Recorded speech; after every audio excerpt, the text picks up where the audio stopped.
Overthinking होत असेल तर सगळ्यात पहिली स्टेप म्हणजे सकाळी उठल्यावर बेडमध्ये बसूनच एक स्वतःसाठी पॉझिटिव्ह इंटेन्शन सेट करायचं. सो फॉर एक्झाम्पल, आज मी माझ्या पास्टमध्ये ज्या गोष्टी घडल्या त्या आठवणार नाही. माझ्या मनामध्ये जे काही हर्ट आहे ते आज मी आठवणार नाही, किंवा पुढे काय होणार आहे याची आज मी काळजी करणार नाही. आज मी जास्त स्माईल करेन. आज मी जास्त ग्रॅटिट्यूड देईन. जे माझ्याकडे आहे त्या गोष्टींना जास्त ग्रॅटिट्यूड देईन. असं काहीतरी एक तुमच्यासाठी इंटेन्शन सेट करा सकाळी उठल्या उठल्या. आणि असं केल्यामुळे काय होईल, तुम्ही अवेअर राहाल तुमच्या थॉट्ससाठी. तुम्हाला काय थॉट्स येत आहेत, काय तुमच्या मनात विचार येत आहेत, याच्यासाठी तुम्ही जागरूक राहाल आणि याचा तुम्हाला थॉट्स बदलण्यामध्ये फायदा होईल. ओव्हरथिंकिंग करायची सवय असल्यामुळे दिवसभरात कधी ना कधी ओव्हरथिंकिंग होणारच आहे.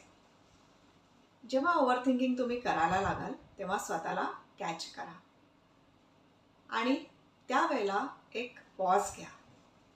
ॲटलिस्ट 3 मिनिटाचा एक छोटासा पॉज घ्या आणि शक्य असेल त्यावेळेला तर शांत बसा. डोळे बंद करा आणि आपल्या ब्रीदिंगवर फोकस करा. फक्त ब्रेथ कसा आत येतोय आणि कसा बाहेर जातोय एवढंच त्या गोष्टीवर फोकस करा. आणि जेव्हा तुम्ही तुमच्या ब्रीदिंगवर अशा प्रकारे फोकस कराल तेव्हा तुमच्या मनात येणारे विचार हळूहळू हळू निघून जातील. तो जो पॅटर्न आहे तो ब्रेक होईल आणि तुम्ही ओव्हरथिंकिंगमधून बाहेर याल. असं शक्य नसेल तर तुम्ही थंड पाण्याने तुमचा चेहरा धुवून घ्या.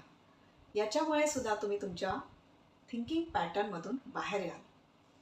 किंवा नेचरमध्ये बाहेर वॉकला जा, किंवा एखादं तुमच्या आवडीचं गाणं लावा आणि त्या गाण्यावर 3 मिनिटासाठी डान्स करा. याच्यातली कुठलीही ॲक्टिव्हिटी तुम्ही करा, पण त्या पॅटर्नमधून बाहेर येण्यासाठी हे काहीतरी ॲक्शन घ्यायला पाहिजे. तो एक पॅटर्न असतो, ती एक सवय असते. ओव्हरथिंकिंग करायची एक सवय असते, ती सवय ब्रेक झाली पाहिजे. तो पॅटर्न ब्रेक झाला पाहिजे. आणि जेव्हा तुम्ही या ॲक्शन्स कराल, याच्यातली कुठलीही जी तुम्हाला सुटेबल असेल ती जेव्हा तुम्ही ॲक्शन कराल तेव्हा त्या पॅटर्नमधून तुम्ही बाहेर याल. आणि रिपीटेडली तुम्ही हे करत राहिलात की तुमचा तो पॅटर्न, तुमची ती सवय ब्रेक होईल. तिसऱ्या स्टेपमध्ये तुम्ही स्वतःला पॉझिटिव्ह व्हिज्युअलायझेशनमध्ये आणा. तुम्हाला काय आउटकम हवा आहे, तुम्हाला याच्यामधून काय नक्की अचीव करायचं आहे, हे तुम्ही व्हिज्युअलाइज करा.